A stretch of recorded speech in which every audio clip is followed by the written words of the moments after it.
Nagtitipid ka pero gusto mo magkaroon ng sariling property, baka ito na yung para sa'yo. For only 28,000 cash out only, ang monthly mo dito nasa 14,000 pesos. So ito yung itsura ng unit, na studio unit dito along EDSA Cubao na pwede nang ma-turn over this year, 3 months na lang, pwede mo nang malipatan or paupahan.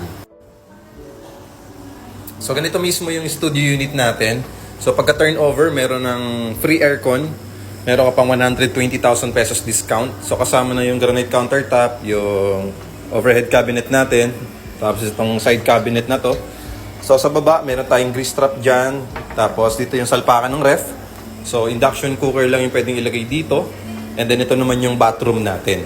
So just imagine, no, nasa EDSA Cubao na yung property mo, meron pang free window blinds along EDSA, pwede mong gawing staycation business or bed space kasi may mga katabing schools ito. At the same time, sa harap lang nito yung Araneta City, Cubao. Farmers Market, Gateway Mall, SM Cubao. Okay, so pagtawid lang dyan sa project. So talagang napaka-accessible na itong project na to kasi malapit lang din siya sa MRT Cubao Station. So kung willing ka mag-invest dito, just follow me and message me dito sa aking account.